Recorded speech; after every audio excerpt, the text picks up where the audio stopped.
le ministre d'État, Maître Amadou Saïd, membre du comité directeur du Parti démocratique sénégalais. Nous remercions également le ministre d'État, Mamadou Diop Decroix, coordinateur du Front patriotique, secrétaire général de l'AJ-PADS, député à l'Assemblée nationale. Nous tenons à remercier notre maître, l'infatigable maître Tine, qui nous a toujours accompagnés dans notre combat pour la démocratie et la liberté au Sénégal. L'occasion nous est offerte aujourd'hui, avec ces conférenciers, de parler de l'état de la démocratie au Sénégal. Encore une fois, merci à tous pour votre mobilisation et je vous souhaite bon vent. Président de la commission d'organisation de cette conférence. Donc nous donnons la parole au ministre d'État, à Maître Amadou Saïd.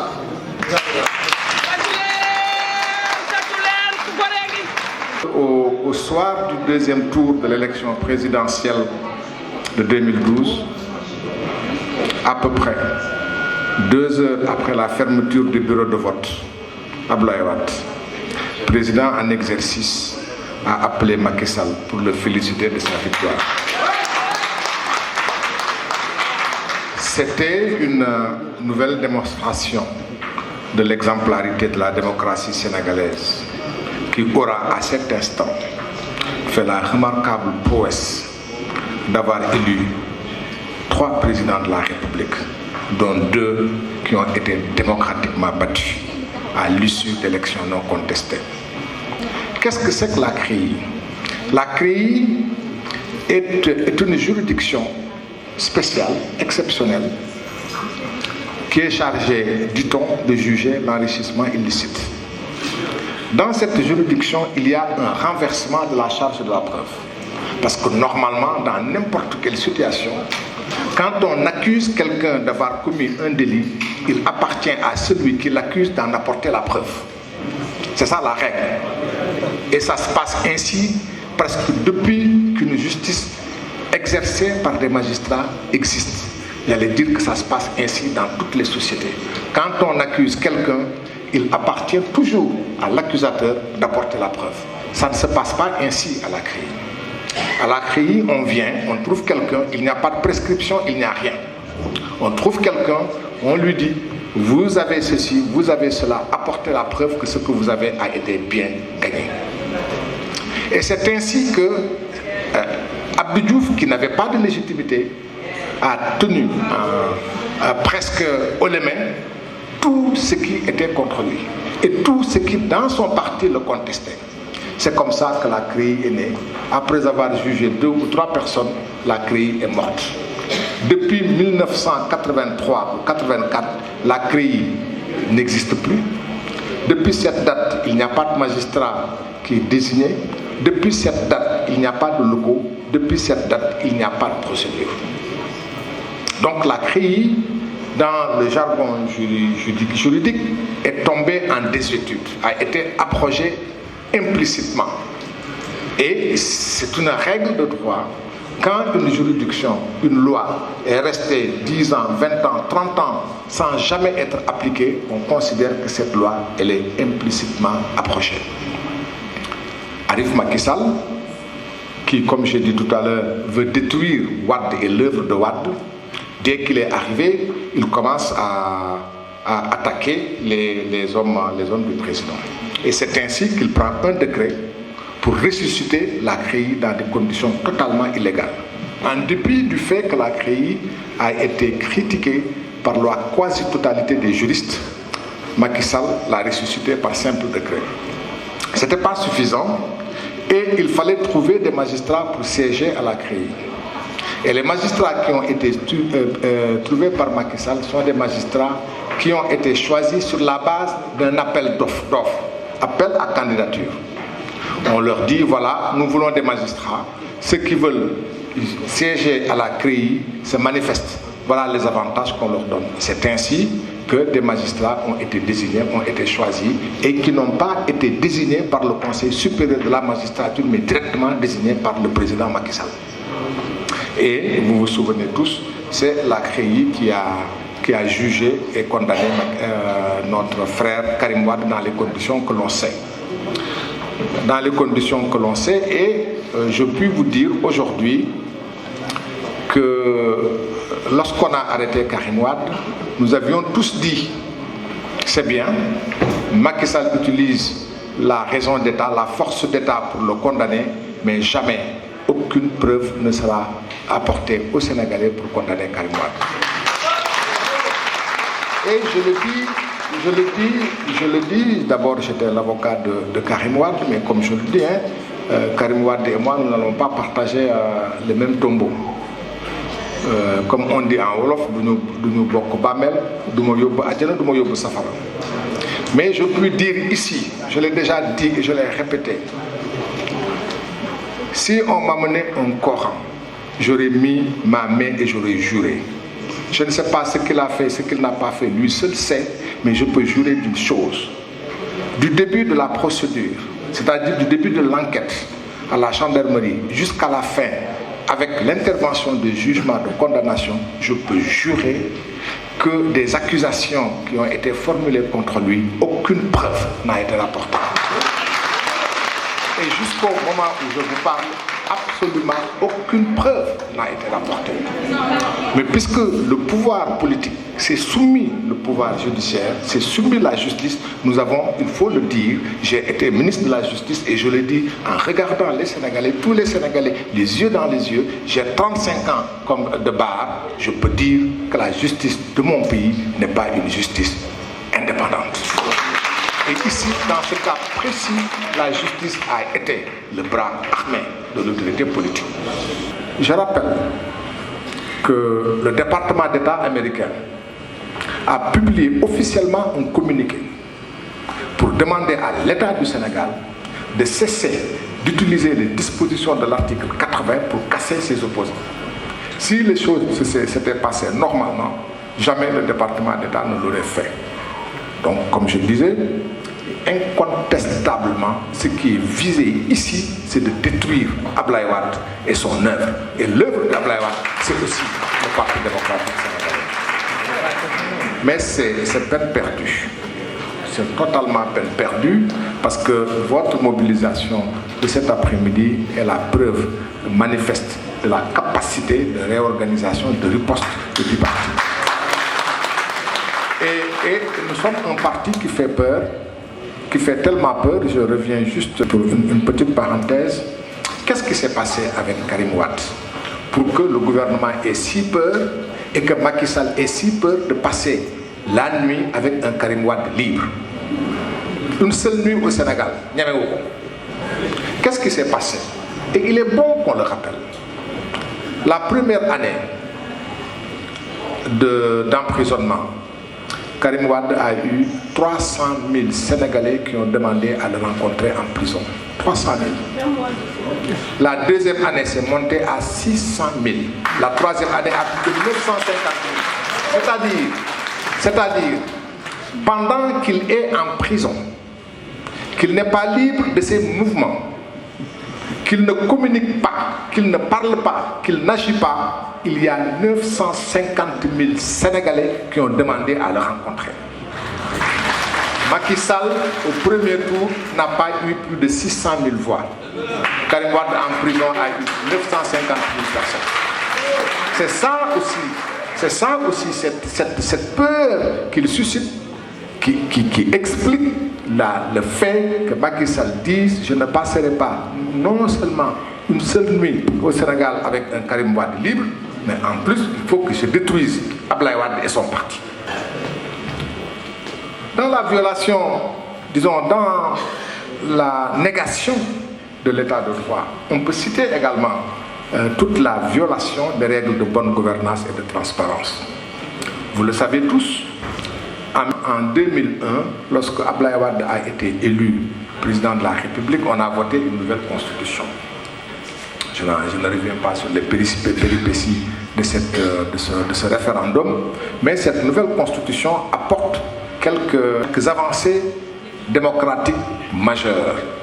Parmi ces avancées, et qui sont des avancées significatives, figure la bonne gouvernance et la transparence. La Constitution du Sénégal aujourd'hui dit que la bonne gouvernance et la transparence sont des valeurs constitutionnelles. Donc au Sénégal, par la loi, par la Constitution, nous sommes imposés, la Constitution impose de gouverner dans la bonne gouvernance et la transparence. Bon, le président Abdoulaye Wade étant là,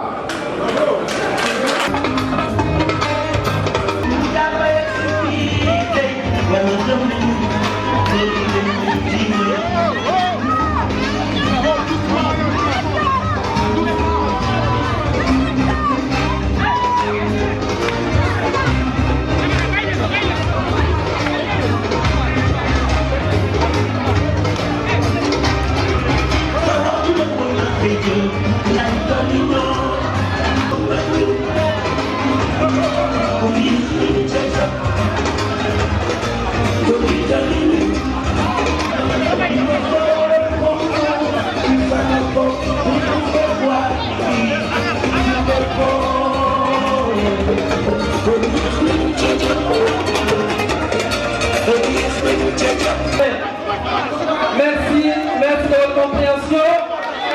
Merci de votre compréhension. Restez assis. On poursuit la conférence. Merci.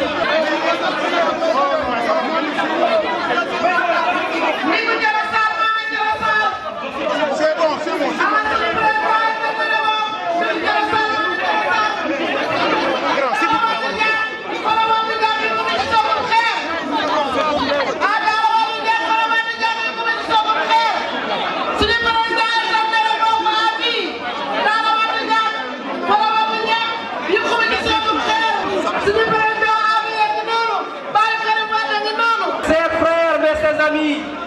S'il vous plaît, je vous en supplie de rester assis.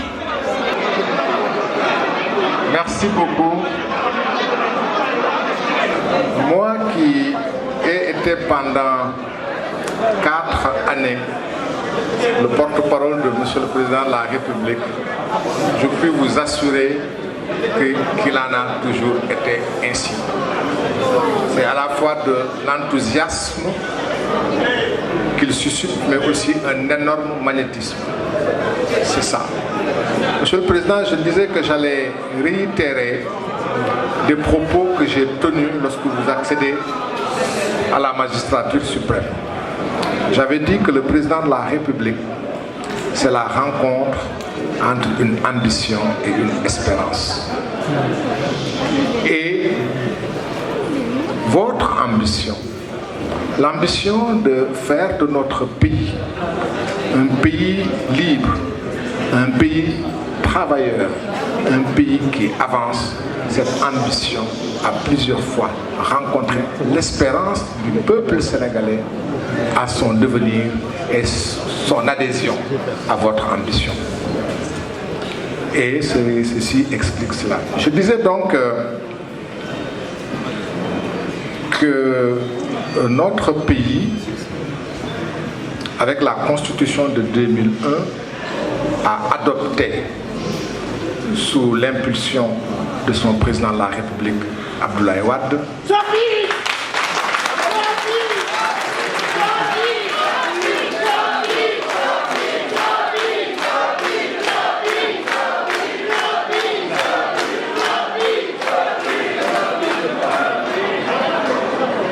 adopté deux nouvelles valeurs qui s'intègrent à la Constitution, la bonne gouvernance et la transparence, et qui s'imposent aux hommes d'État, à ceux qui détiennent le pouvoir, qui désormais, par la Constitution, sont obligés de gérer les affaires publiques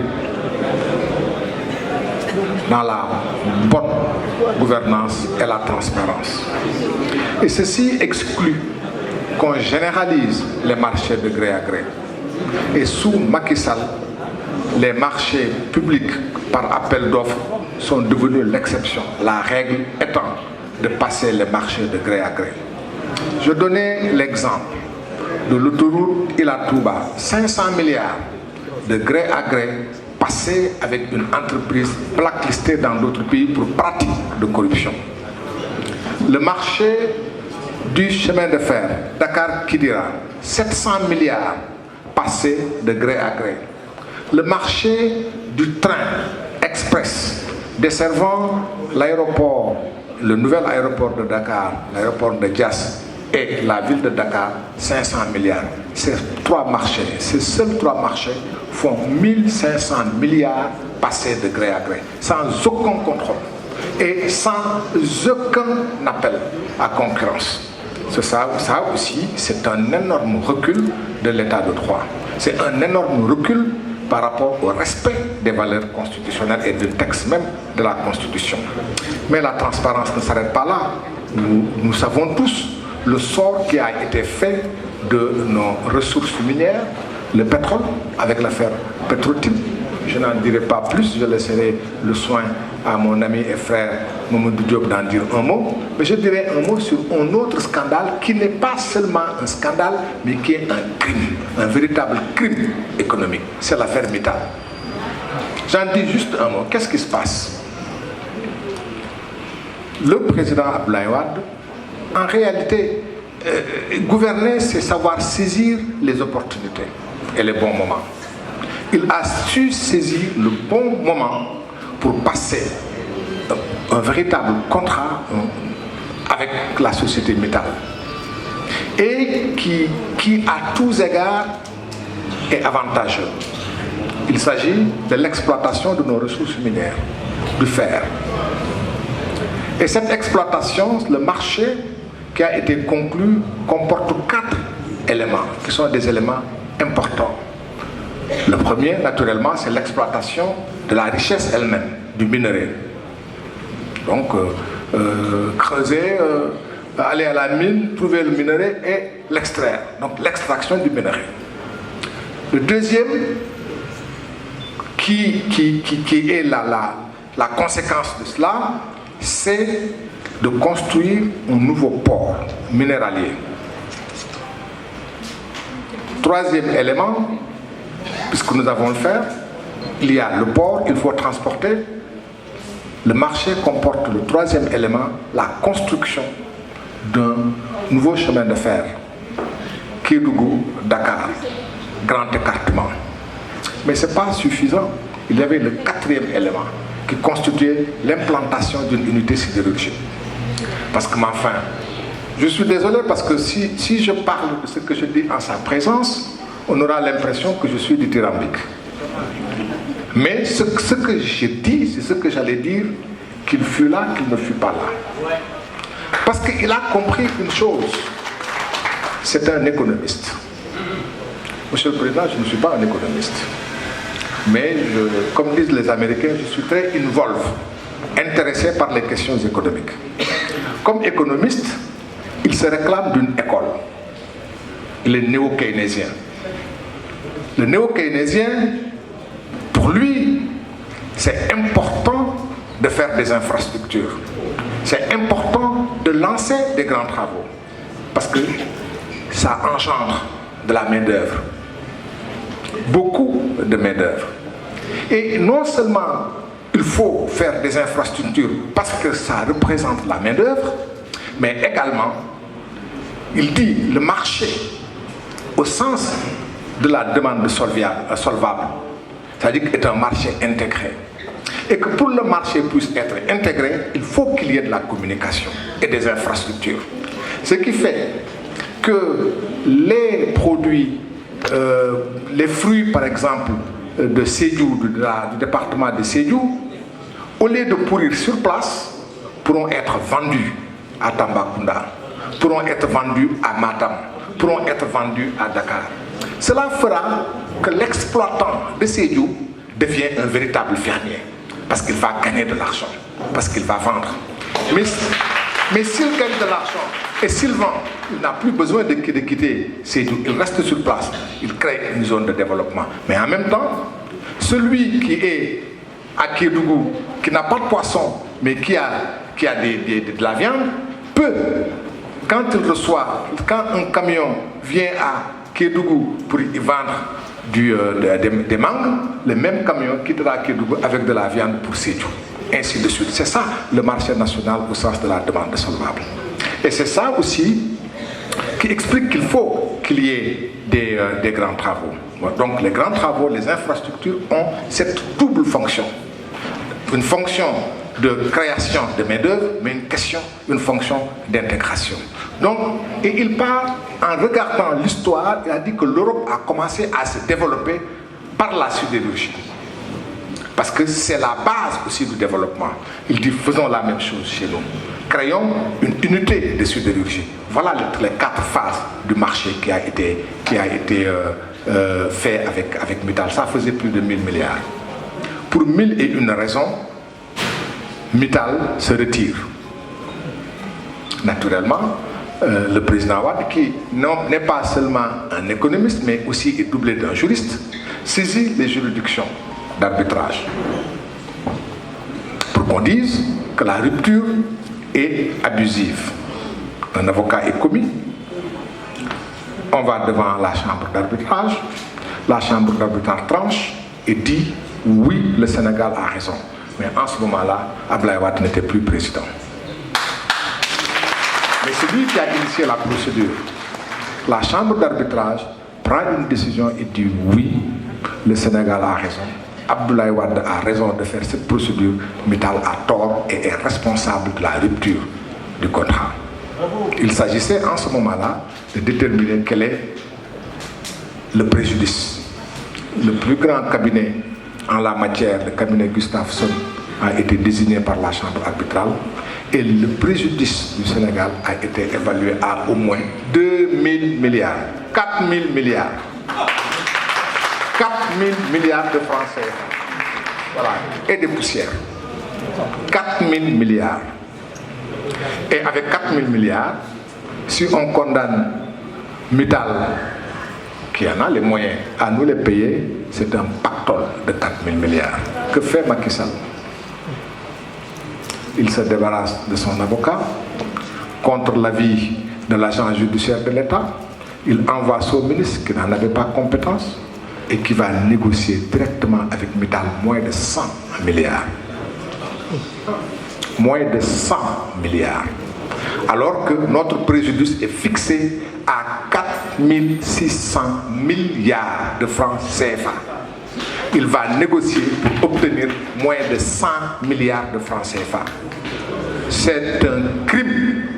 C'est un crime économique, mais c'est un crime social. C'est un crime politique et c'est un crime personnel parce que cela ne peut pas passer. Et les Sénégalais qui souffrent, les Sénégalais qui manquent de beaucoup ne peuvent pas accepter de se débarrasser comme ça de 4500 milliards parce que la perte nette et sèche, c'est 4500 milliards. Mais au-delà du crime, c'est aussi, et c'est le plus important, un exemple parfait de mauvaise gouvernance. C'est un exemple parfait de manque de transparence. Mais c'est aussi des causes de suspicion. Parce que si on vend le pays de cette façon-là, si on refuse de défendre les intérêts de sa nation de cette façon-là, on peut s'interroger, est-ce qu'il n'y a pas autre chose derrière? Mais cela, c'est une autre question, on verra plus tard. Cela également, c'est une véritable question de mauvaise gouvernance. Je vais conclure sur la démocratie qui a été également mise à rude épreuve. Vous vous souvenez, un seul événement, à lui tout seul, peut résumer le recul de la démocratie sénégalaise sous Macky Sall. Vous vous souvenez en effet, Abdoulaye Wade, dans sa voiture, les mains en V, filant à vive allure vers la place de l'Obélisque, sous le jet nourri de grenades lacrymogènes, pour venir exprimer sa liberté constitutionnelle de manifester. C'est une honte pour notre propre pays de voir un ancien président de la République qui subit, qui reçoit en pleine figure des grenades lacrymogènes. Pour une seule raison, j'ai le droit de venir manifester. Parce que c'est lui qui a introduit dans notre constitution le droit de manifester. Ce qu'il a proposé aux Sénégalais et ce que les Sénégalais ont accepté et qu'il est venu exercer, il en a été privé par qui? Par Macky Sall. Ce n'était pas suffisant, mais il a subi les grenades lacrymogènes. Je vais vous dire un rappel historique. Le Parti démocratique sénégalais, avec ses alliés du Front pour la défense de la République, a fait 2 grandes marches à Dakar. Une marche à Mbacké, une marche à Kolda, une marche à Koumpentoum et dans d'autres villes. Et pas une seule fois, comme à l'habitude de le dire de Croix, quelqu'un ne s'est plaint d'avoir perdu une seule paire de chaussures. Et la première marche qui a été organisée à Dakar a été couverte par la télévision chinoise, a été couverte par la BBC elle-même, par la télévision française, qui ont dit que c'était une marche non seulement réussie, mais une marche dans la bonne humeur. Le président Abdoulaye Wade, après un séjour à l'étranger, est rentré au pays. La population de Dakar lui a réservé un accueil exceptionnel et jamais vu après ce séjour à l'étranger. C'était la nuit. La marche s'est terminée au-delà de minuit, au-delà de 2 heures du matin. Et à la radio, ce sont les journalistes eux-mêmes qui s'adressaient au ministre de l'Intérieur et au directeur de la gendarmerie en leur disant: la situation est grave, il y a trop de monde à l'accueil. Et ce sont les journalistes, ce ne sont pas des responsables du PDS, ce sont les journalistes et qui ont demandé à la police de venir encadrer cette marche parce qu'il pouvait y avoir des victimes. Il n'y a pas eu une seule victime. Ça a commencé avant 10 heures du soir jusqu'à 2 heures du matin. La population de Dakar, des millions de personnes étaient dans la rue. Il n'y avait pas un seul policier pour les encadrer. Il ne s'est rien passé. Pas un enfant de 3 ans ne s'est retrouvé perdu. Le lendemain, on n'a déploré ni violence, ni absence de quoi que ce soit. Pour dire que les Sénégalais ont acclimaté la démocratie, sont capables d'organiser marches, meetings et manifestants sans violence. Par contre, à chaque fois qu'il y a une interdiction, il y a eu jet de gaz lacrymogène. Par contre, on peut dire que ce sont les interdictions qui constituent le problème. Et au Sénégal, depuis l'avènement de Macky Sall, c'est la règle, ce sont les interdictions. C'est un recul énorme de notre démocratie.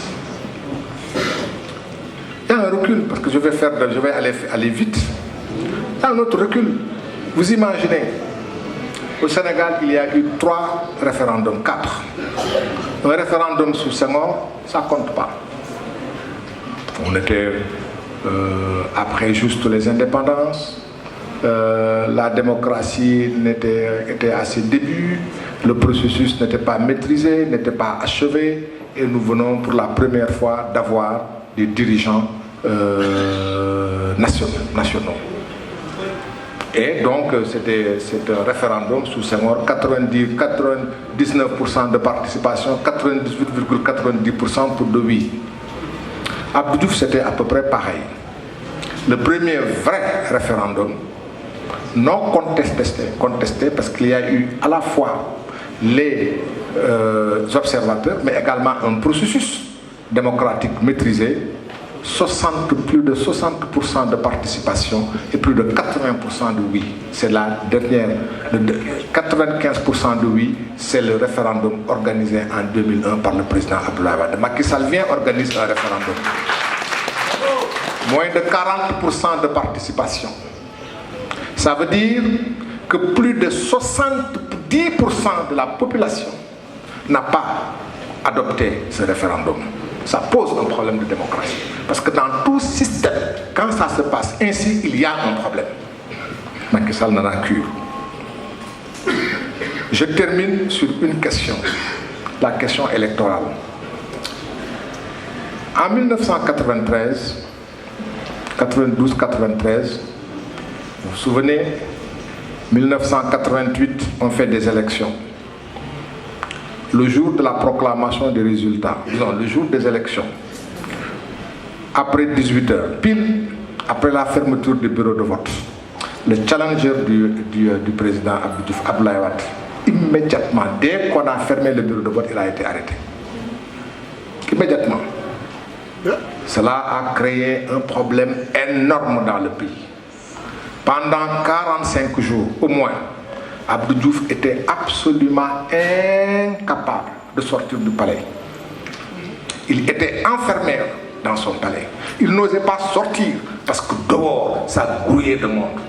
Les Sénégalais réclamaient deux choses. Ils réclamaient d'une part la libération d'Abdoulaye Wade, deuxièmement l'annulation des résultats officiellement proclamés parce que les Sénégalais ont estimé que pour cette élection-là, Abdoulaye Wade a gagné. Et Abdou Diouf ne pouvait pas gouverner. Mais, Monsieur le Président, vous m'excusez, c'est Senghor qui le disait, qui l'appelait Abdoulaye Diobor. Il est adroit en politique. Il sait, quand il le faut, hausser le ton, mais il sait aussi équilibrer. Et Abdoulaye Wade ayant dit, je n'irai jamais au pouvoir sous le sang, en marchant sur le sang des Sénégalais, a calmé le jeu. Plus tard, 2 ans, 3 ans plus tard, Abdou Diouf s'étant rendu compte qu'il n'est plus possible d'organiser des élections comme il l'avait fait, a accepté qu'il y ait une discussion autour du processus électoral. Cette discussion autour du processus électoral s'est faite avec l'assistance de l'étranger, de l'Union européenne, de la France, de l'Allemagne, du Canada et des États-Unis, et de quelques fondations et de la société civile. À la suite de cette discussion, un consensus a été créé sur un processus électoral maîtrisé. En 1993 intervient l'élection présidentielle. À la publication des résultats, toujours contestés, Abdoulaye Wade fait une déclaration importante. Il dit mathématiquement, Abdou Diouf ne peut pas gagner l'élection de 2000. Parce que d'une part, le processus est plus maîtrisé, les résultats sont plus ou moins conformes à l'expression démocratique des Sénégalais, mais nous, opposition, nous maîtrisons de plus en plus et de mieux en mieux ce processus-là, on ne peut plus nous voler. Effectivement, en 2000, Abdou Diouf ne pouvait pas gagner les élections, Abdoulaye Wade a gagné et est devenu président. Et sous la présidence d'Abdoulaye Wade, plusieurs élections se sont tenues. Un référendum avec des observateurs, tout le monde est d'accord, ça s'est bien passé. Des élections législatives remportées par son parti et ses alliés, la présence d'observateurs nationaux, africains et locaux. Tout le monde est unanime, tout s'est bien passé. Élections locales, idem, tout s'est bien passé. On va aux élections présidentielles, tout s'est bien passé. Ce qui nous permet d'affirmer avec forte conviction, sans possibilité d'être contredit par qui que ce soit, qu'à partir de 2007, on peut dire que le processus électoral sénégalais est un processus maîtrisé, c'est un processus démocratique et c'est un processus transparent. Et c'est ce processus électoral qui a permis en 2012 l'élection de Macky Sall. Donc il n'y a plus de problème électoral. C'est Macky Sall est élu, il fait des élections juste après qu'il gagne et il fait un référendum. Et quand il fait son référendum, comme dit Sidi Lamine, la réalité éclate. Abdoulaye Wade est venu, ce sont les jeunes Sénégalais qui ont dit Baye Bal nous de nos djoum. C'est ça qui s'est passé.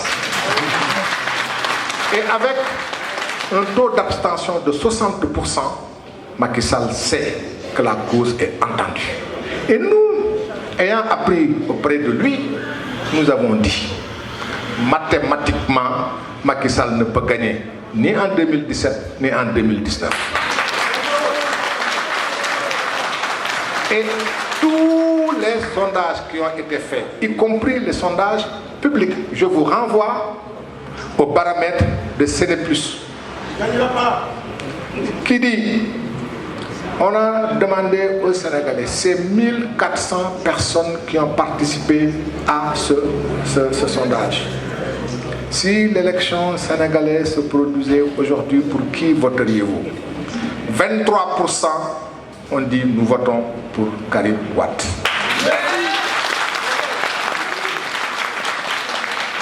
21% ont dit nous votons pour Macky Sall. Les autres, chacun ayant 10%, 15%, 2%. Le même organe, vous pouvez tout consulter sur le net. D'ici le deuxième tour se tenait aujourd'hui, pour qui voteriez-vous? 56% des participants ont dit nous votons pour Karim Wade. Macky Sall le sait, nous le savons, il sait que nous le savons. Nous savons qu'il le sait, que l'élection se fait de façon transparente, de façon démocratique. 50 fois, il sera battu à plate couture. Il peut la première fois aller au deuxième tour, la deuxième fois au deuxième tour, la troisième fois il ne sera même pas présent au deuxième tour, il le sait. C'est pour cette raison, le processus étant maîtrisé, qu'il a décidé de changer les règles du jeu, de rompre le consensus. Et c'est comme ça, prenant prétexte de ce qu'aujourd'hui il y a la CEDEAO qui a créé la carte d'identité numérique de la CEDEAO, il change les règles du jeu. Qui sont, parce que les règles du jeu c'est quoi? On a fait les élections, moins de 40% ont participé. Il a refusé de donner le fichier des émargements à l'opposition. Donc nous ne savons pas qui a voté, qui n'a pas voté. Lui, il sait qui a voté, qui n'a pas voté. Lui, il a le fichier et il a d'autres fichiers, le fichier de la couverture maladie universelle, le fichier de ceci, le fichier de cela, mais il sait avec exactitude qui a voté, il sait avec exactitude où il est fort, c'est-à-dire dans une minorité de localités, mais il sait également où il est faible, c'est-à-dire dans la majorité du pays.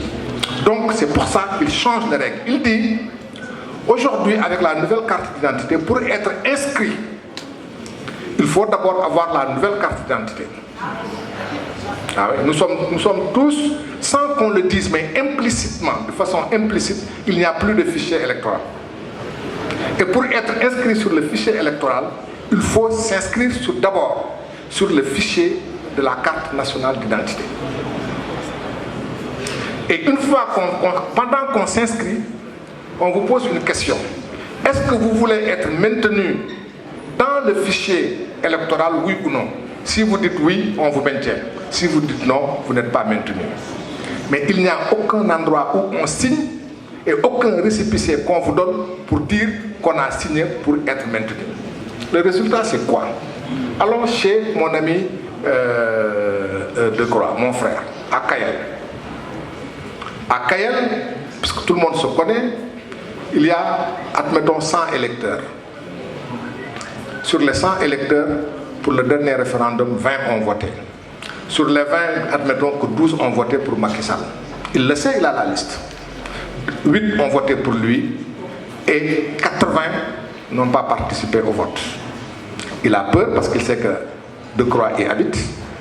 La première chose qu'il fait, puisqu'il connaît ceux qui ont voté, il va faire la liste. Il ne retiendra que les 12 qui ont voté pour lui, plus 5 qui ont voté contre lui, et le reste, ils ne sont pas inscrits. Et quand les gens diront, mais moi j'ai demandé à être inscrit, on dit, ah non, non, non, tu ne l'avais pas demandé. C'est un débat sans fin. Voilà ce qu'ils veulent. Je vais donner un autre exemple. À Touba, il y a aujourd'hui, sur le fichier électoral, 298 000 personnes inscrites sur les fichiers électoraux. Le processus pour la carte d'identité et le fichier électoral va durer 6 mois. Ils prennent 50 personnes par jour.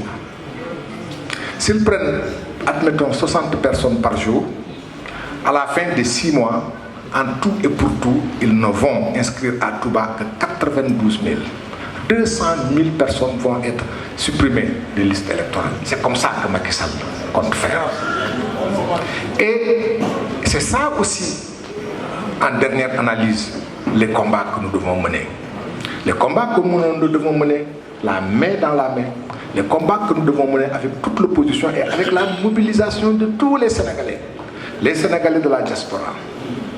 Le président le disait, il a beaucoup de respect pour les Sénégalais de la diaspora parce qu'ils ont eu un courage, c'est le courage de partir. Ils ont eu le courage de partir et de laisser tout derrière eux. Ces gens-là qui ont quitté chez eux leur soleil, qui viennent ici pour braver le froid, pour braver l'isolement, pour braver le dénouement, et qui sont là, qui travaillent comme des fous. C'est des travailleurs, c'est leur pays qui est mal dirigé. Parce qu'eux, c'est des travailleurs. Vous êtes des travailleurs, c'est votre pays qui est mal dirigé. Merci.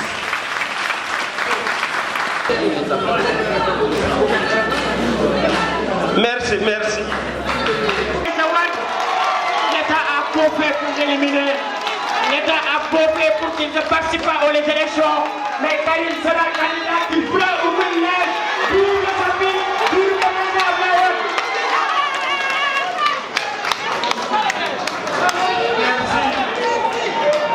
Merci, frère Ibrahima, de ce beau travail. Je donne la parole à Maître Tine, avocat au barreau de Paris. Avant de faire des présentations, je vous signale également la présence du professeur Maître Thiam dans la salle. Maître Tine nous avons là.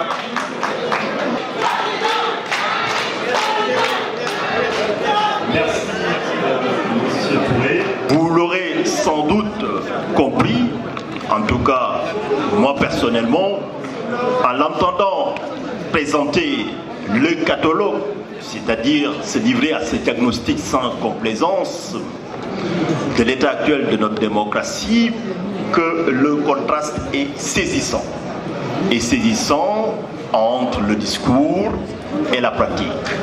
C'est-à-dire les libertés formellement accordées et sans cesse répétées dans les discours, on va dire, du régime en place, et la pratique de l'effectivité de ces libertés.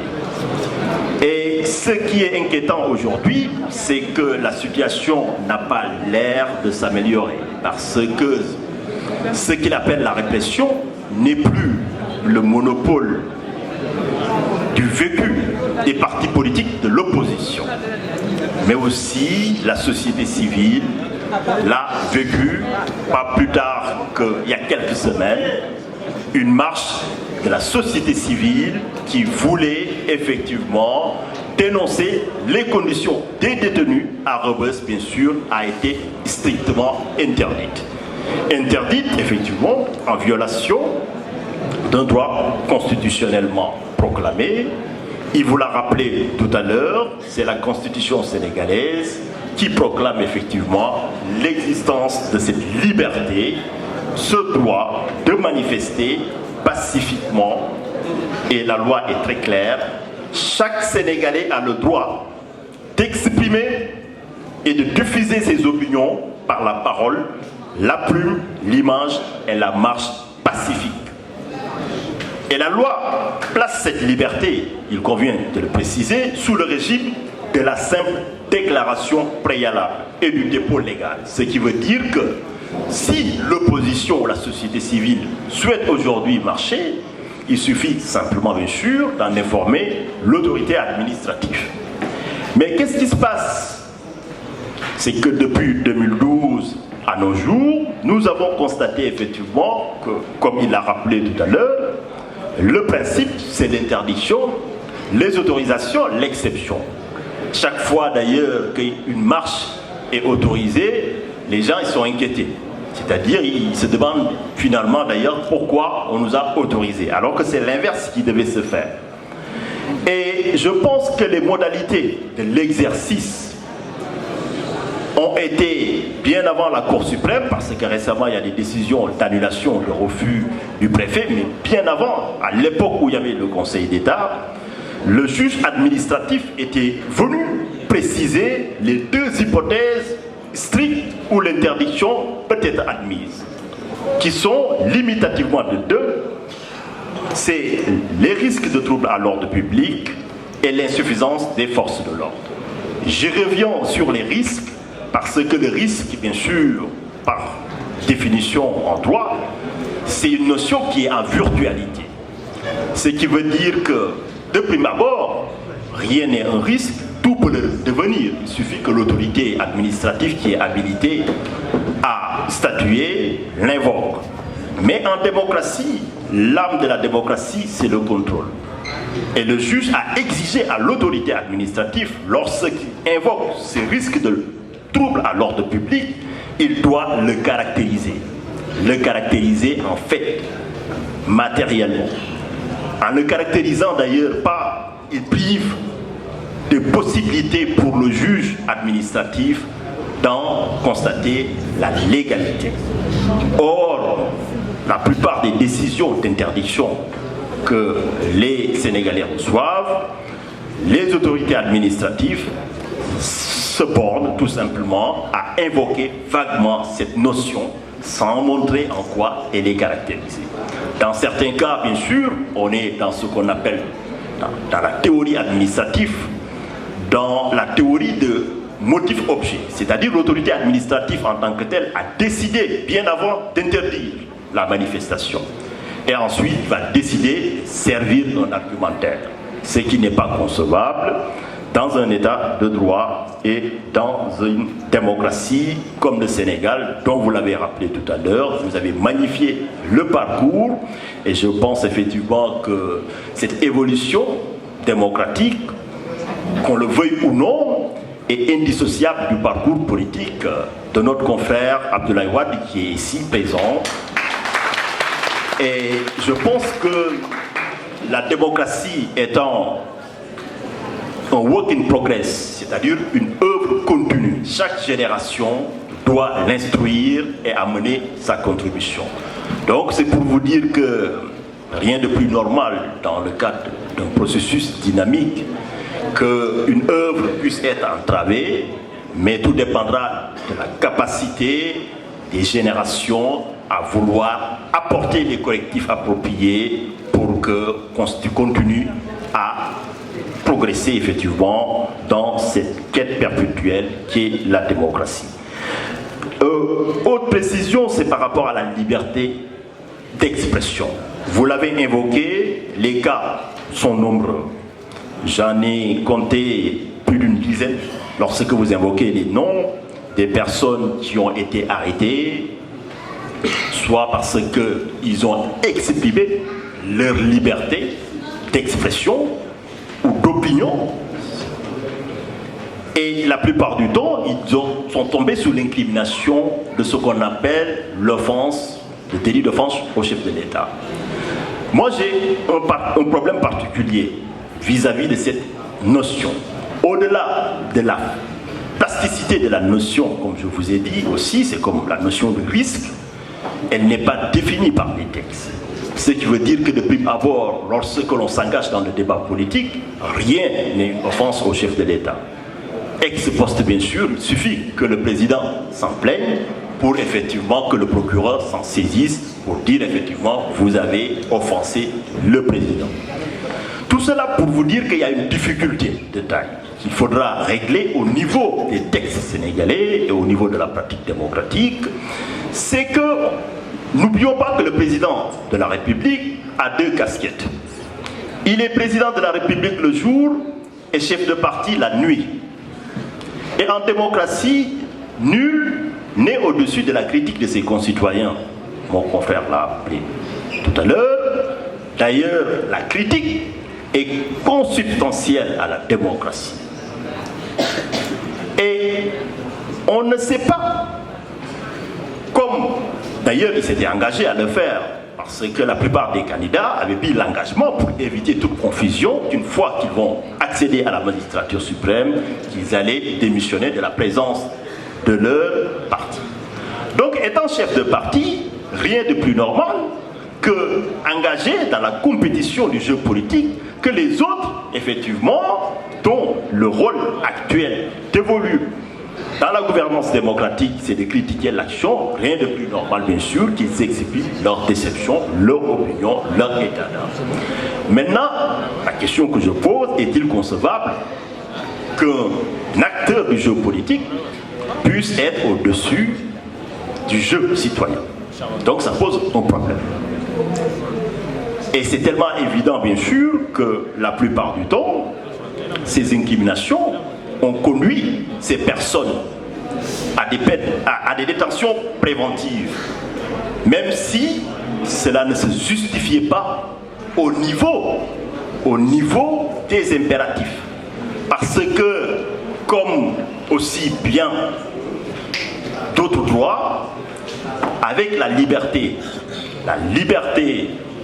la présomption d'innocence, même si vous êtes accusé, le principe doit être la liberté. La détention, l'exception. On ne doit vous amener en prison que lorsque c'est l'unique moyen de représentation. Sauf s'il y a des risques de fuite ou de réitération. Mon confrère vous a exprimé tout à l'heure son vécu. Vous ne me direz pas quand même qu'un ancien garde des Sceaux n'avait pas les garanties de représentation dans le pays où il était.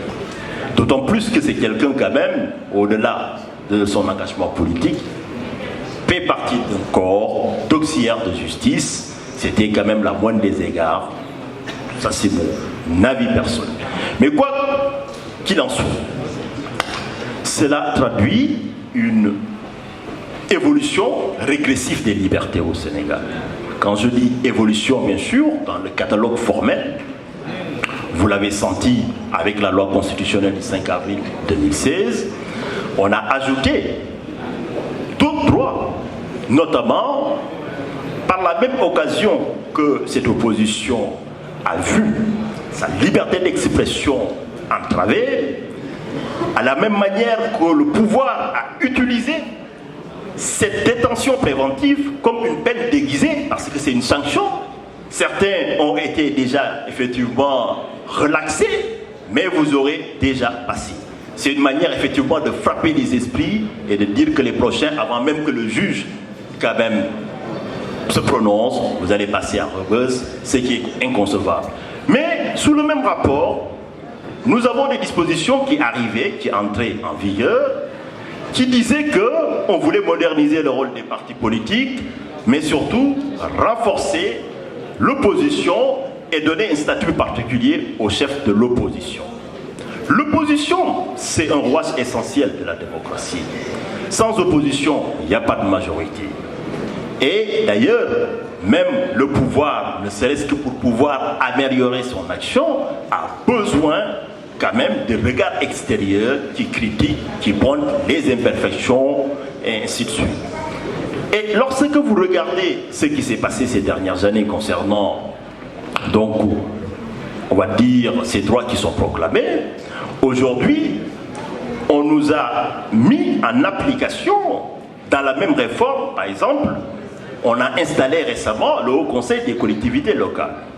Mais pourtant, il y a des droits qui ont été proclamés pour reconnaître un certain statut à l'opposition, un certain statut protocolaire même, mais ces notions demeurent d'une ineffectivité d'une certaine manière.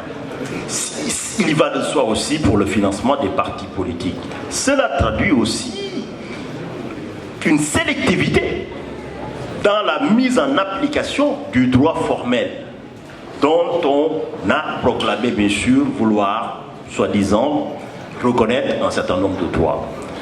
Tout cela m'amène à une constatation très simple, c'est que, selon moi, je ne crois pas qu'on puisse résumer la démocratie à un catalogue de droits proclamés, dont on reconnaît la jouissance et l'effectivité selon les acteurs et les circonstances du moment. Je vais être plus précis. La plupart du temps, ces droits demeurent ineffectifs. Le paradoxe que j'ai signalé tout à l'heure concernant le statut de l'opposition et en même temps la politique répressive à travers effectivement une instrumentalisation des règles, des institutions, dans le seul dessein bien sûr d'accroître la domination d'un espace politique. Comme disait Prosper Veil, le droit comme la guerre n'est très souvent que la continuation de la politique par d'autres moyens. Et citant toujours le même Prosper Veil, mon confrère l'a dit tout à l'heure, ce qui est regrettable au Sénégal, c'est que depuis 2012, ce qu'il appelait effectivement, en citant Prosper Veil le caractérise comme un miracle, c'est-à-dire cette soumission volontaire de l'État au droit, le fait que l'État accepte de se soumettre aux décisions de justice, de prime abord, c'est quelque chose qui relève d'un miracle. Et pourtant, nous l'avions réussi. Et ces dernières années, nous avons vu que le pouvoir s'est mis dans une posture inquiétante vis-à-vis de la légalité. C'est-à-dire on respecte les décisions selon les circonstances et les acteurs du moment. Et pour preuve, il s'agit des décisions au niveau interne, mais aussi au niveau international. Nous avons eu des décisions de la Cour de justice de la CEDEAO, nous avons eu effectivement l'avis du groupe de travail, même si par des moyens détournés, ils ont cherché quand même à se libérer de leurs obligations internationales, mais aussi effectivement, il l'a dit, à travers l'affaire Aiden Ndiong, nous avons vu effectivement que la Cour suprême s'est arrogé un pouvoir qu'aucune loi ne peut l'autoriser. Que ce soit en France ou au Sénégal, la Cour suprême, donc c'est comme la Cour de cassation en France, n'est pas un juge de 3e degré, c'est un juge de droit. D'ailleurs, il lui est interdit de revenir sur l'examen des faits. Lorsque vous attaquez en pourvoi en cassation, l'unique et seule hypothèse pour les juges de statuer, c'est lorsqu'il y a violation de la loi. C'est tout. Alors, en aggravant la situation d'un prévenu, c'est dire effectivement que la démocratie, en résumé, et je vais en conclure ainsi, pour moi, ce n'est pas une superposition d'institutions au Conseil, des collectivités, créer des postes, ce n'est pas un foisonnement législatif. La démocratie, c'est beaucoup plus profond que cela. La démocratie, selon moi, selon ma vision effectivement, ce n'est pas simplement proclamer des droits, mais c'est être dans un état d'esprit. Comme disait l'archevêque de Canterbury, c'est-à-dire que même contre votre pire ennemi, l'archevêque disait contre le diable, je n'utiliserai que la loi. C'est s'interdire certaines choses. C'est certaines choses, mais effectivement, c'est le respect mutuel. Mais c'est le dialogue continu. C'est le dialogue continu, et il a dit vis-à-vis de la révision, par exemple le passage avec les pièces d'identité numériques, la plupart des Sénégalais aujourd'hui, il y a une asymétrie d'information vis-à-vis de ce qui se passe. Donc, tout cela pour vous dire que si nous n'avons pas un minimum de consensus, si nous n'avons pas un minimum d'éthique et une philosophie, c'est-à-dire dépasser et rester dans le cadre des principes, il va de soi effectivement qu'une politique répressive ne pourra que poser les germes d'une remise en cause du vivre en commun. C'est pour ça que j'ai estimé effectivement qu'il est de devoir de tous les citoyens de faire de sorte que ce qui est juste soit fort et ce qui est fort soit juste. C'est donc ce qu'on essaye de faire en quelque sorte cette pratique. Et on ne peut qu'inviter effectivement le régime à se ressaisir en espérant bien sûr qu'ils le feront à temps. Voilà les quelques précisions que je voulais apporter en clarification des points abordés par mon excellent confrère. Merci. Merci, Maître Tine, de votre brillant exposé. Donc nous donnons la parole à Mamadou Diop Decroix. Merci beaucoup, Maïssa. Monsieur le Président, mes frères et sœurs du PDS, chers amis, il me semble que Maître Amadou Sall et Maître Tine ont déjà dit l'essentiel sur les réalités auxquelles nous faisons face aujourd'hui dans notre pays, le Sénégal. Il n'est pas nécessaire d'en rajouter. La question à laquelle nous devons tous et toutes répondre, c'est que faire pour mettre un terme à la situation déjà grave, mais qui s'aggrave chaque jour que Dieu fait dans notre pays. Je dis qu'on ne n'est pas dictateur, on le devient. Lorsque le président Wade, ici présent, a fait de Macky Sall ce qu'il est devenu après Dieu, il ne pensait pas que ce monsieur, caché dans son être la possibilité demain de devenir un dictateur. Malheureusement, il s'est écarté des chemins rationnels pour s'engager dans des impasses. Mais ce qui est grave, c'est qu'il est à la tête d'un pays. S'il était tout seul à s'engager dans des impasses, ça ne regarderait que lui et peut-être ses amis, ses proches. Mais il est à la tête d'un pays et il s'engage dans des impasses. C'est pour ça que la situation est très sérieuse. Je ne suis pas un oiseau de mauvais augure, mais j'ai beaucoup appris dans l'histoire des nations. Et j'ai beaucoup écouté le président Wade. Je l'ai beaucoup écouté. On a parlé de démocratie. Les maîtres qui viennent de parler ont décrit la situation de la démocratie dans notre pays. Mais ceux qui pratiquent cette politique liberticide au Sénégal, cette politique démocraticide au Sénégal, ils savent très bien ce qu'ils font. Ils pensent que l'utilisation de la force finira par faire taire le peuple. Ils le pensent très sérieusement. Pourquoi la Cour suprême,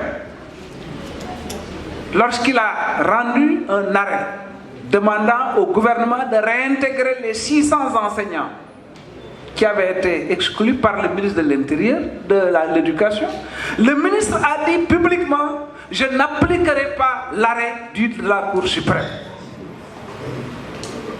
Et le président de la République, gardien de la Constitution, clé de voûte des institutions, a dit publiquement: je soutiens mon ministre de l'Éducation. C'est incroyable.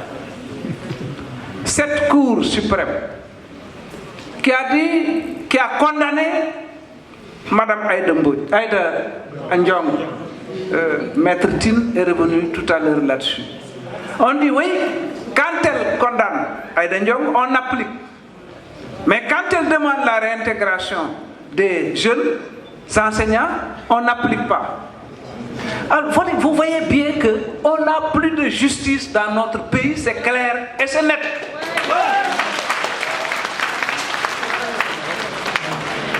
Les libertés constitutionnelles, c'est le président Wade ici présent qui a décidé que dans cette constitution, on inscrirait en lettres d'or la liberté pour les citoyens de manifester dans la rue quand ils ne sont pas contents. Alors, c'est une liberté constitutionnelle. Je ne suis pas juriste, mais je sais au moins quel est le niveau entre la Constitution, la loi et l'arrêté. Aujourd'hui, on nous dit non, vous ne pouvez plus faire de marche au ministère de l'Intérieur parce qu'il y a un arrêté ministériel. Mais c'est très grave. Alors, je vous parle. On va devant des difficultés. Le président Sall sait que les prochaines élections ne lui seront pas favorables. Et il a décidé malgré tout de rester. Alors, ce qu'il va faire, c'est de gagner administrativement les élections et non de les gagner politiquement. C'est très clair. Je m'arrange pour que ceux qui me sont favorables soient dans le fichier et que ceux qui me sont défavorables ne soient pas dans le fichier. Alors, c'est à nous de prendre nos responsabilités. Le bon Dieu ne descendra jamais pour régler ces problèmes à notre place.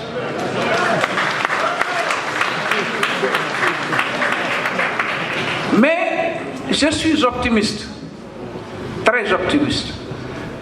Macky Sall ne s'imaginait pas que les leaders à Dakar seraient prêts à faire face à la répression pour exercer et protéger leur liberté. Nous avons montré le 14 octobre que rien ne sera plus comme avant. Nous sommes prêts. S'il est prêt à envoyer la troupe sur les populations qui sont avec l'opposition, il n'a qu'à le faire. En tout cas, nous descendrons dans la rue pour protéger nos libertés. Ce pays n'a jamais accepté, le peuple sénégalais n'a jamais accepté d'être piétiné, y compris pendant la période esclavagiste. Alors aujourd'hui, on pense qu'on peut réduire les Sénégalais au silence et faire ce qu'on veut. Ça ne se passera pas. Mais l'affaire Franck Timis, l'affaire Franck Timis, mais le Burkina Faso vient de mettre en place une commission d'enquête parlementaire qui a épinglé Franck Timis. Depuis 2014, c'est le président Wade qui a soulevé cette question au Sénégal. Depuis 2014. Alors, Franck Timis passe son temps à corrompre les leaders, les dirigeants africains. Et nous, on va penser qu'au Sénégal, il a agi comme un ange. Et qu'il est là pour défendre les intérêts bien compris des Sénégalais. Mais nous sommes, nous, fondés à ne pas le croire. Nous demandons des éclaircissements, nous demandons que ce dossier soit clarifié. Macky Sall n'en veut pas. Ils disent qu'ils vont porter plainte parce que le Premier ministre avait dit il ne faut plus en parler. Celui qui en parle sera traduit devant la justice. Ils ne nous ont pas, eux, traduits devant la justice, mais Franck Timis nous a traduits devant la justice. Je ne sais pas pour le compte de qui il l'a fait. Alors, c'est pour cette raison que moi je lance un appel à tous les citoyens sénégalais. Ici, le Parti démocratique sénégalais est un grand parti. Ce n'est pas pour plaire au président Wade ici présent que je le dis. J'ai vécu ça. J'ai vécu ça sous Senghor, sous Abdou Diouf, sous Macky Sall. Depuis 4-5 ans. Macky Sall ne s'occupe même pas du pays. Son problème, c'est de tuer et d'enterrer le PDS. Mais il ne réussira pas. Il a déjà échoué. Il a déjà échoué. Je crois que ce que Maître Sall vous a présenté ici, cette politique systématique depuis des années d'attaquer le PDS, matin, midi et soir, ces leaders, ces jeunes, ces femmes, mais c'est extraordinaire. Au fond, en tout cas, je n'ai pas écrit l'histoire du PDS, mais de ce que j'en ai vu, chaque fois qu'on a essayé de détruire ce parti, on l'a renforcé. On l'a renforcé. Alors, mais je pense que le PDS et toutes les autres forces politiques de ce pays, de toutes les forces sociales de ce pays, de tous les mouvements citoyens, c'est l'heure du patriotisme qui a sonné. Il faut ici, en France et en Europe, que vous vous organisiez tous et toutes. Qu'on s'organise en Amérique, en Afrique, en Asie, au Moyen-Orient. Partout au monde, qu'on s'organise et qu'on décide de faire face.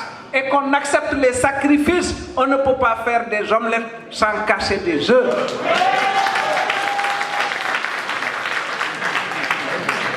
En tout cas, moi, c'est à cela que j'appelle et je crois aussi que c'est ce que nous devons au président Wade. C'est ça que nous lui devons. Moi, j'étais sur la place de l'Obélisque quand il est venu, sous les bombes lacrymogènes. Je crois que cette image, on ne doit pas seulement la présenter comme ça, nous devons l'analyser. Qu'est-ce que ça veut dire? C'est un message pour la jeunesse et pour tout ce qu'il a fait aussi pour le pays et pour l'Afrique. On l'oublie souvent. Et pour l'Afrique.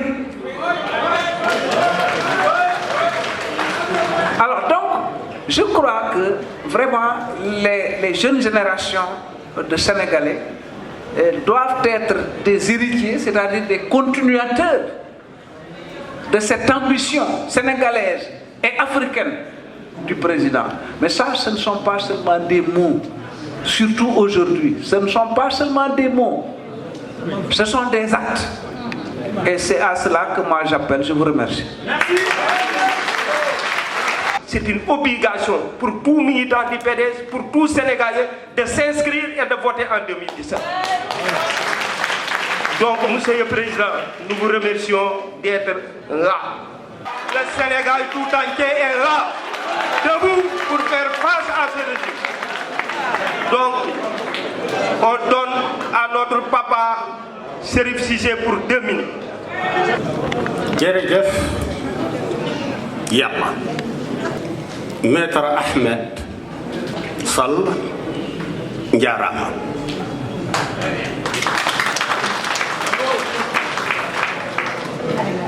Et Maître Tine Yongo Njal.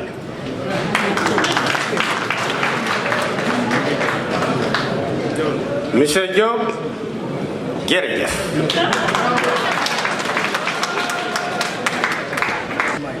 Maître Président Abdoulaye Wade, Karim Wade, boo ko téléphoné keroog da ngaa téléphoné suñu kanam ñu waxtaane ak moom jaajëf yàlla ni nga yàgg ci kii Karim Wade am li mu bëgg.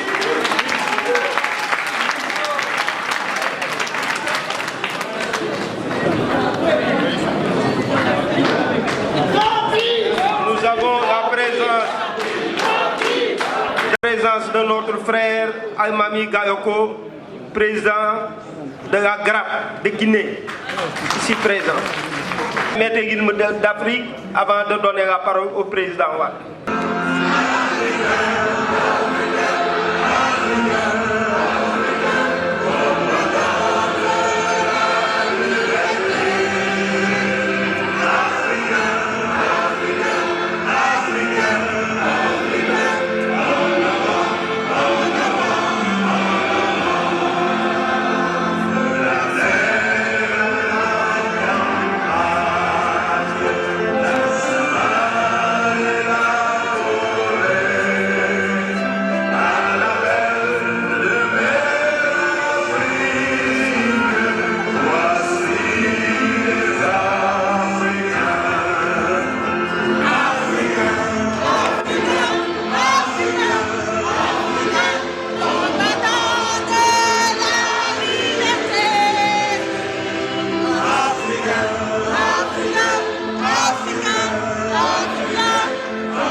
de l'association des Sénégambiens, dirigée par notre frère Seygo Dramé. Permettez-moi de remercier toutes les femmes de la Fédération terrestre de France qui n'ont mélangé aucun effort pour la réussite de cette conférence. Nous tenons également à saluer la présence de Mme Viviane Wade, toujours engagée au côté du président Wade. Derrière tous les grands hommes, il y a une grande dame et Mme Viviane Wade. Nous donnons la parole au président. Assalamu alaikum mbokki France ñoo ngi jéggalu ci jël parole bi ñu doon jël di ko jox maître Abdoulaye Wade ñu dagg ko mais nag yàlla dafa def na lu mat 6000 kilomètres pour fekke lii am na lu ñu fi gis da ngeen ñu may rek ñu seede ko tey bu ma amoon lu may décréter damay décréter ni Mamadou Diop Decroix mi PDS lay bokk pourquoi gënul nekk gor ñi nekk biir PDS mais gor la tout court parce que bi mu jàppee ba léegi bàyyiwul te allié bu sûr dafa am njariñ mais dama am lu may dégg fii yëpp neex na ma mais damay bëgg a laaj qui est votre candidat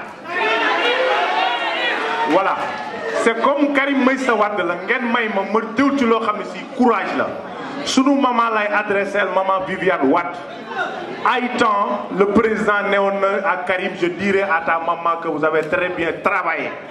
Man, je dis à Madame Viviane Wade qu'il faut qu'elle sache qu'il a un fils courageux. Maître Amadou Sall, li ngay am fit defoo plus d'1 an ci kaso bi. Massaly deful plus d'1 an. Man mii di wax yéen 1 semaine laa def. Karim a fait plus de 3. lim ñu jox ak lim ñu may mooy courage bi nga xamee ni que bi nekk ci maître Abdoulaye bu nekkulul ci Karim ñu am gàcca. Donc maman sachez que Karim est très courageux. Parce que man li ma intéresse ci lépp mooy.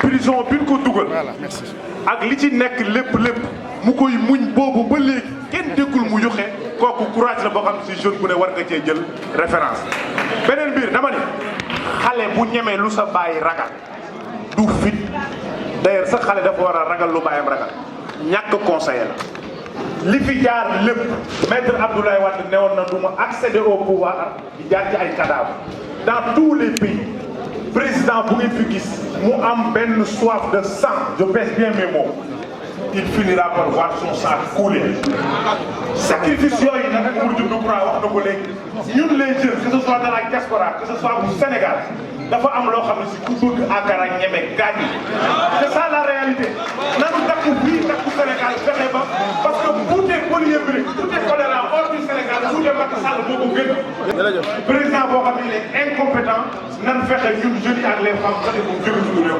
wasalaam bon partenaire de talent individuel au service de Karim Wade. Asalaamaaleykum mbokku France. Asalaamaaleykum mbokku France. Cher frère secrétaire général national du parti Maître Abdoulaye Wade. Chers militants avocats. Chers frères et sœurs du Parti démocratique sénégalais et ses alliés. Cette forte mobilisation, il y a un dicton qui disait que le mensonge peut faire le tour du monde le temps que la vérité mette ses chaussettes. Cette forte mobilisation symbolise encore une fois que le Parti démocratique sénégalais reste la première force de l'opposition. dama ne réew mi du xokkatal moo koy yor réew mi du intimidation mooy tax ñu noppi kenn la ñu gëm muy notre frère secrétaire général national du parti Maître Abdoulaye Wade avec son candidat Karim Meïssa Wade. Et j'en profite encore une fois pour dire à Macky Sall que nous préférons mourir debout que de vivre à genoux. Et nous n'accepterons pas de dire qu'il n'y a pas une dictature rampante au Sénégal, mais c'est une dictature visible et réelle que les Sénégalais et Sénégalaises ne cessent de vivre. J'en profite pour demander à l'assistance de se tenir debout pour demander à Karim Wade de venir régler le problème du Sénégal.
supporters de Karim Wade,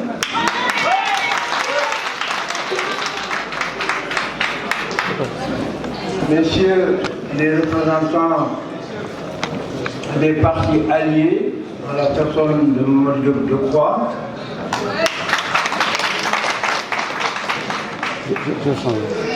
maîtres, les avocats de la liberté, mesdames, messieurs, les observateurs, parce qu'il y en a certainement, qui ne sont d'aucun parti, mais qui sont venus voir et entendre. Je voudrais vous dire que cette soirée constitue ma première sortie depuis plusieurs mois. Et c'est après avoir mûrement réfléchi et après avoir obtenu l'aval de la direction du parti de Dakar, après avoir consulté nos alliés, que j'ai décidé de venir pour être présent à cette journée.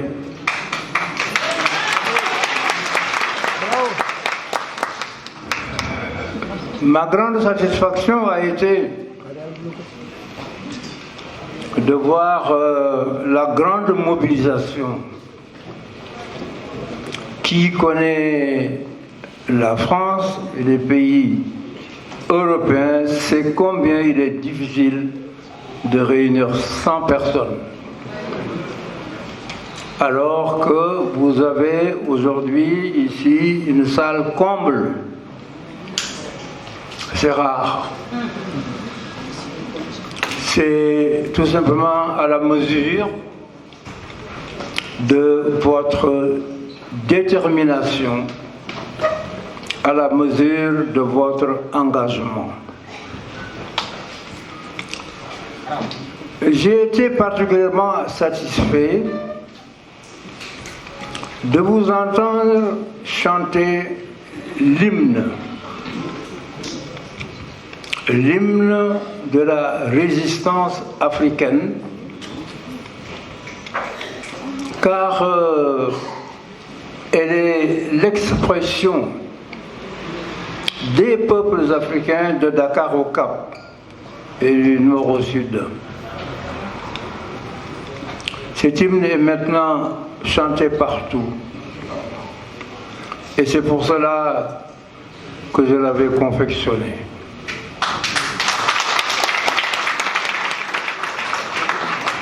Parce qu'en vérité, nous avons eu des hymnes, l'hymne du Mali, l'hymne du Sénégal, l'hymne composé par Senghor, mis en musique par un aventurier, même s'il fut un grand musicien, qui nous a vendu des airs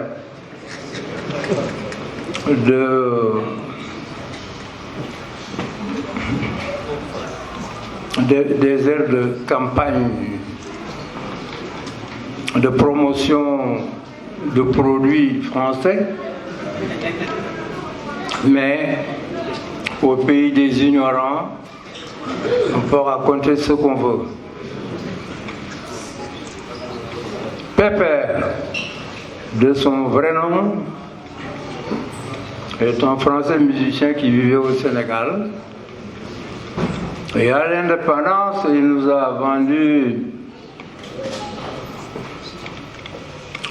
ce qui est devenu l'hymne du Sénégal. J'ai plusieurs fois essayé de susciter des discussions sans trop expliquer ce qu'il y avait derrière. Parce que je pensais simplement que les Sénégalais arriveraient à comprendre que ce que nous chantons avec enthousiasme est une chanson du Moyen-Âge français qui a été empruntée par un des grands magasins du 19e siècle qui s'appelait Chez Tout Fait. Vous savez, vous êtes à Paris, des fois vous avez des magasins, on vous dit tout à 100 francs. Eh bien, ce grand magasin, c'était tout à 19 francs. Et alors, cette chanson populaire pour vendre les produits était à 19 francs, à 19 francs, à 19 francs seulement. Vous aurez ce qu'il vous faut, c'est tout fait, tout fait.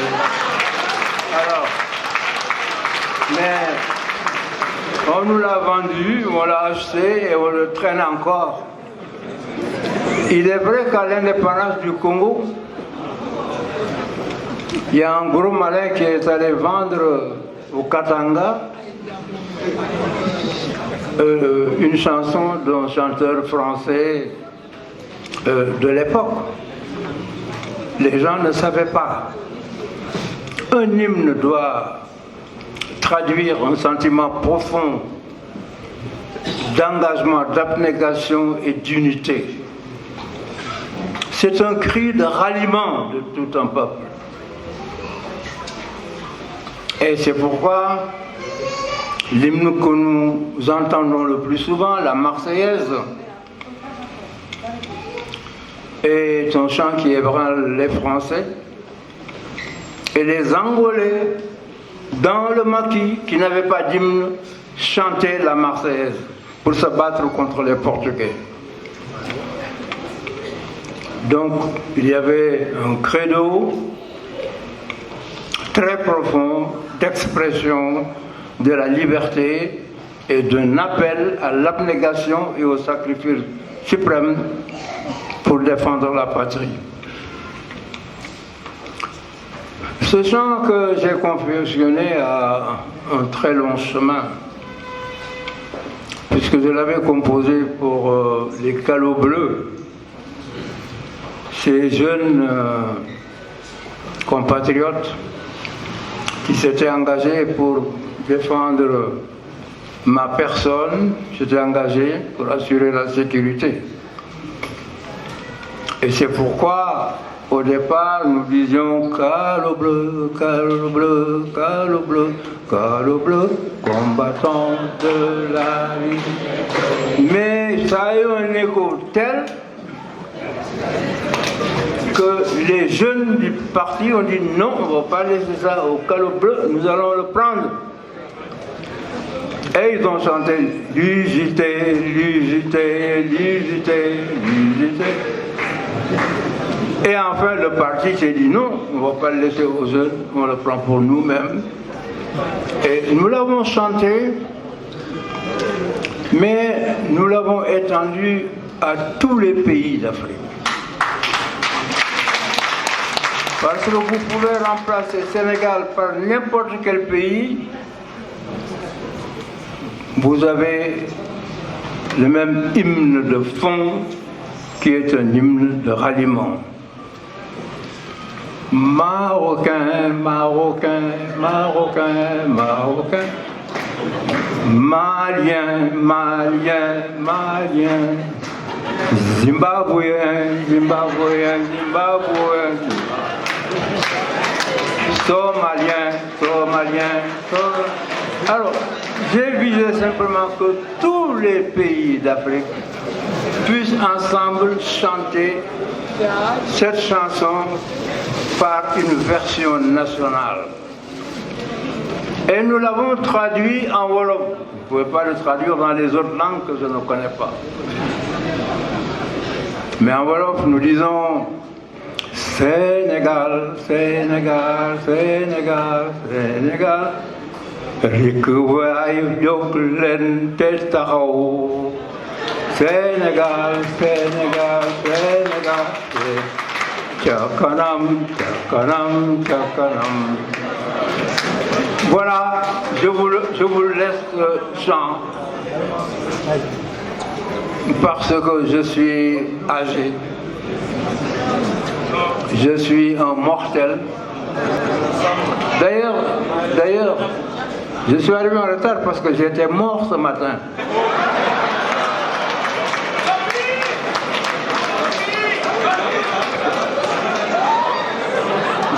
J'étais mort sur Internet,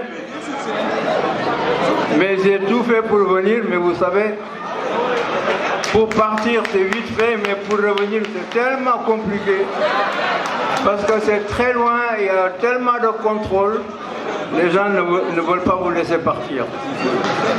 Mais je suis là quand même. Je suis là et je vais vous rassurer. Je me porte bien. Le jour que je sentirai que mes forces m'abandonnent, je ne me ferai pas inviter parce que je saurai que j'ai accompli ma tâche tant que j'en avais les forces.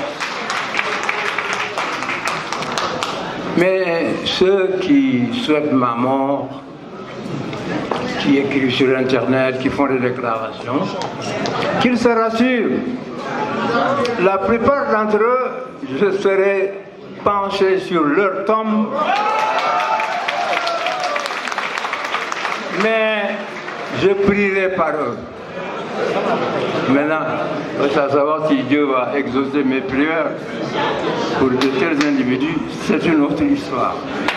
Donc je suis très heureux de me trouver avec vous, parmi vous, militants de la Fédération de France. La fédération la plus active, la plus combattante du Parti démocratique. La fédération toujours présente partout, qui ne manque jamais une occasion pour manifester la position du parti et sa solidarité vis-à-vis des opprimés. Je vous encourage à maintenir donc cette position. Aujourd'hui, vous êtes là, nombreux, avec nos amis des autres partis politiques, des autres formations, attendant peut-être de moi, non pas que je revienne sur ce qui a été dit, non, les avocats l'ont dit et l'ont si bien dit que je ne m'aventurerai pas à essayer de répéter ce qu'ils ont dit. Donc mon message va porter sur autre chose. Je voudrais vous dire que vous devez rester conscient du fait que ce n'est pas parce que je suis sénégalais que je le dis. Le Sénégal a toujours eu un rôle d'avant-garde. Vous savez, les gens décrient les ignorants, parce qu'il y a beaucoup d'ignorants qui interviennent sur tout alors qu'ils n'ont pas lu le moindre livre. Beaucoup d'ignorants parlent des marabouts et les considèrent un peu comme des parasites dans notre société, oubliant que les premiers résistants, pas à la colonisation, ça n'existait pas à l'époque, mais à l'envahisseur européen, c'était un Samori Touré. Il prêchait la guerre sainte, c'était le premier marabout. C'était aussi El Haji Omar Foutiyou. C'était aussi Amadou Sékou. Dans toute la sous-région de l'Afrique de l'Ouest. Et c'est l'idée qui était à la base de la thèse que j'ai soutenue en 1959 et dont on parle beaucoup ces temps-ci. L'unité était faite. Je ne dis pas qu'elle était faite sur des conditions idéales, mais elle était faite parce que ces gens qui se battaient pour la même chose. Après tout, la religion est au cœur de la politique. La religion est au cœur de l'économie. Pourquoi est-ce que l'Europe a fait des croisades pendant 4 à 5 siècles? Toute la direction européenne, qui était une Europe monarchique, s'est mobilisée pour faire les croisades. Alors, pourquoi s'étonner après que, bien après le prophète, des musulmans aussi se soient lancés dans une croisade pour la conquête de l'Afrique du Nord, la conquête de l'Espagne, de l'Europe, et s'apprêtaient à attaquer l'Angleterre? La religion a été un élément important dans l'histoire du monde. Et j'ai dit aux gens, mais pourquoi est-ce que le président des États-Unis pose sa main sur la Bible et jure pour être installé président? Nous n'avons pas d'objection à cela s'il pense que c'est un élément d'unification, c'est un élément qui le rapproche de son peuple. Moi, je n'ai pas juré sur le Coran. D'abord, je ne jure jamais. Surtout sur le Coran. J'ai tellement peur du Coran que je connais que je ne m'aventure pas à mettre la main sur un Coran pour jurer. Parce que je suis un bon musulman. Et que je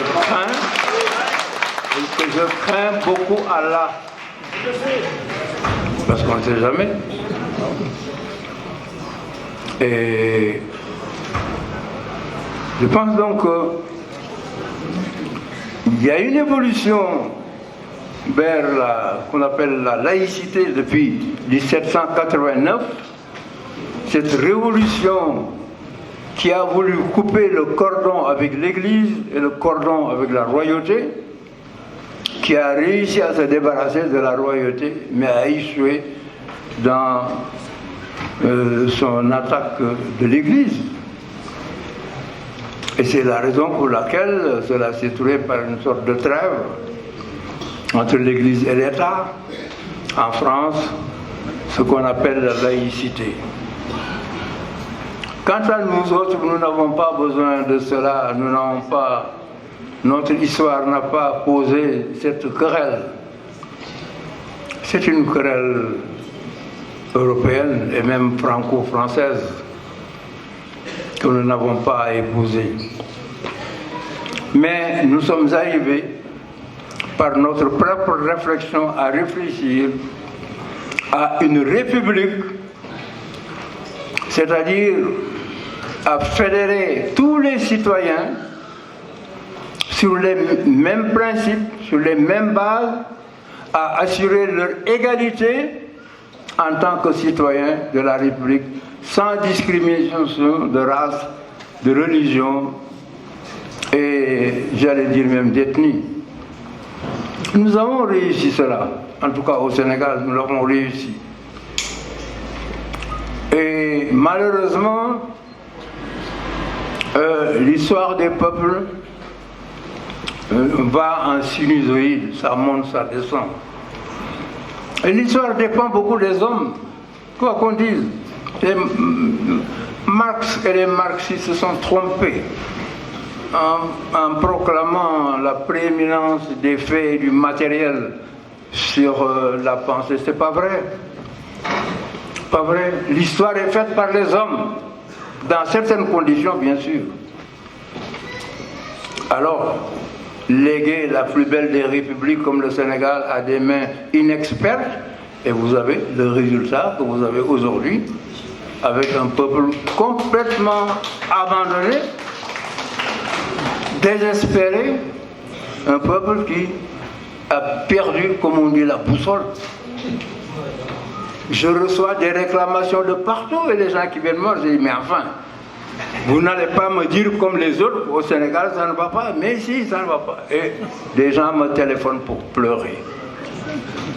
pour pleurer parce qu'il leur manque ceci, parce qu'il leur manque cela. Mais je voudrais dire, je reviens à ce que je disais tout à l'heure, un peuple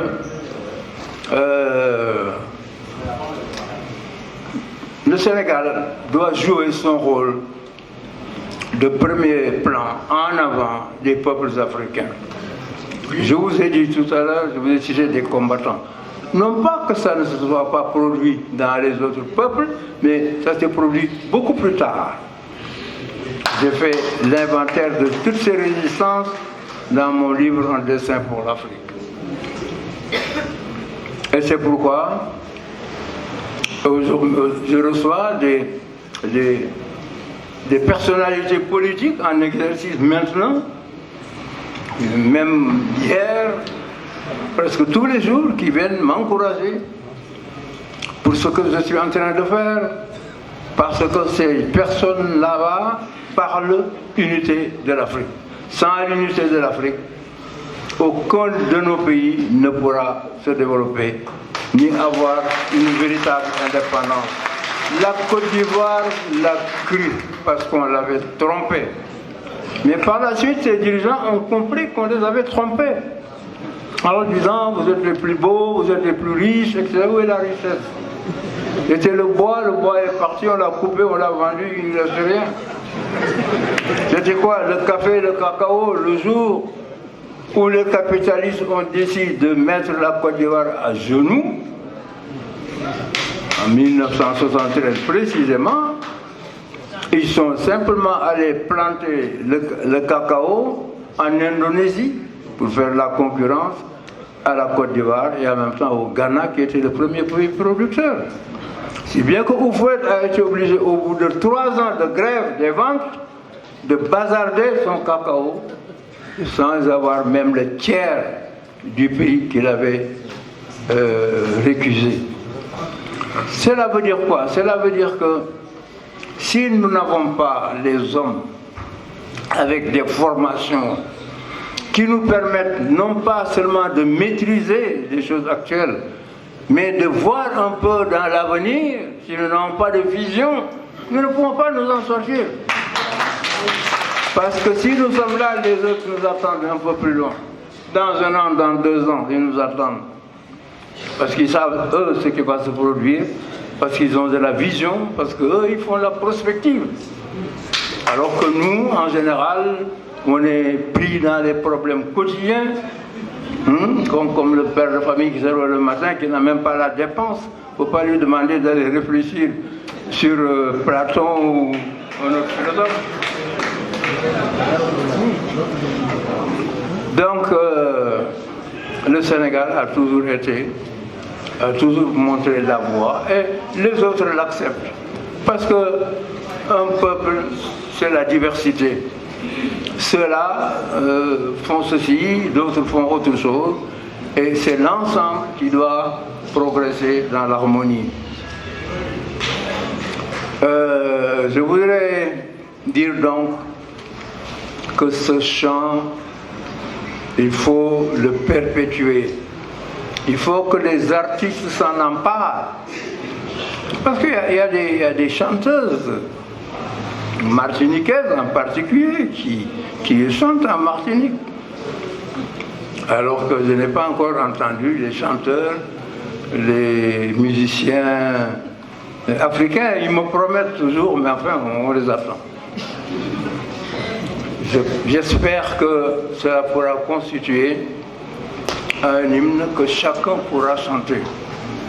Parce que si aujourd'hui je vous disais que ceux qui savent, qui connaissent les paroles, simplement de l'hymne du Sénégal, se lever et de chanter l'hymne du Sénégal, il n'y en a pas beaucoup. Avouez. Parce qu'une fois, nous l'avons fait à l'Assemblée nationale, et les députés ne connaissent pas l'hymne national. Vous ne pouvez pas le chanter. Alors, à plus forte raison, les simples citoyens. Certes, il y a des enseignants ou des enseignantes qui savent le chanter parce que c'était dans les programmes, il fallait qu'ils l'apprennent, n'est-ce pas, aux enfants. Je voudrais donc dire que je suis très content d'être avec vous ce soir. Malheureusement, on me signale que j'ai encore 2 ou 3 minutes. Et c'est toujours comme ça. Une fois que je suis lancé, on m'arrête. Je ne sais pas si c'est la démocratie ou si ça. Je ne suis pas sûr.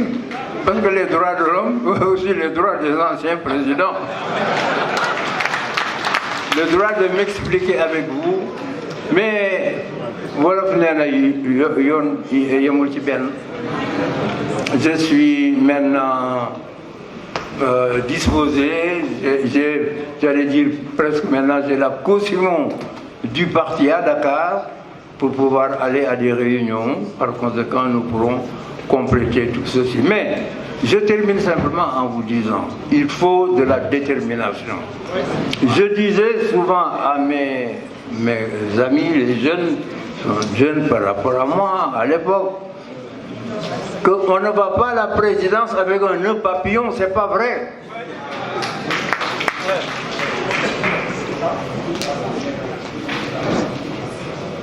Le combat politique, c'est ça qu'il faut, c'est un combat qu'il faut. Et payer le prix.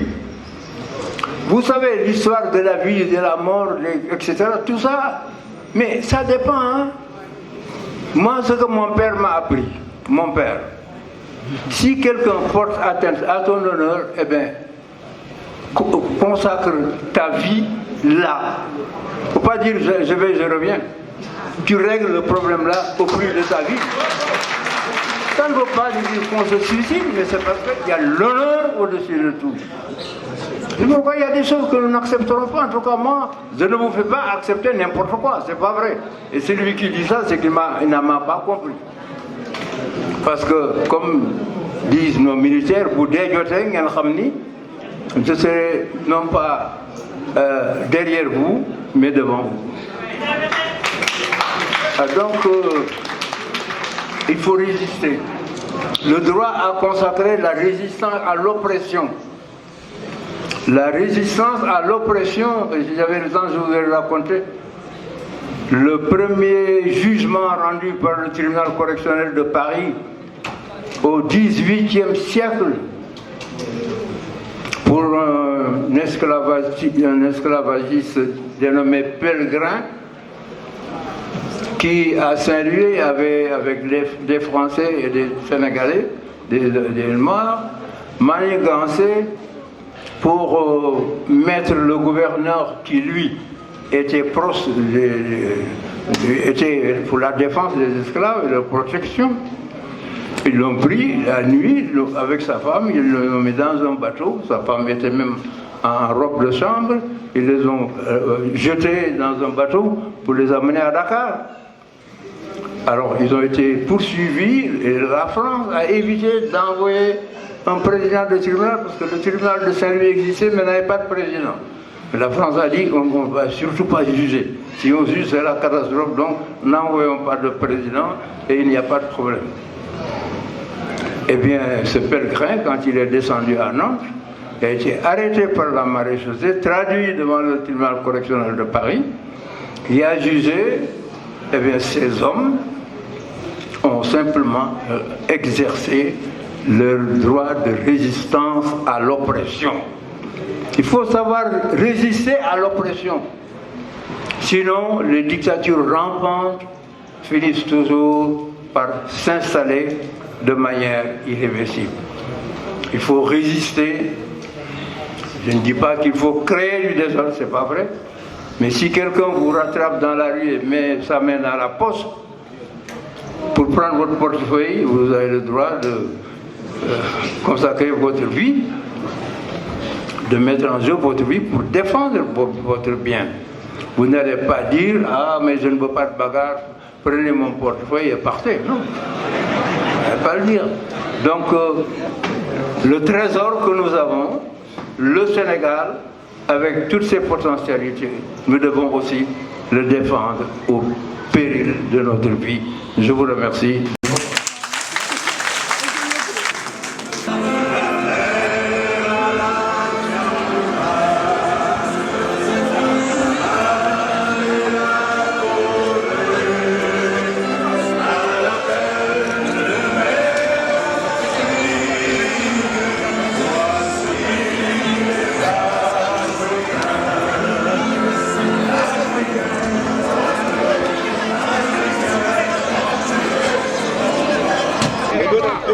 Merci. Allez, bon.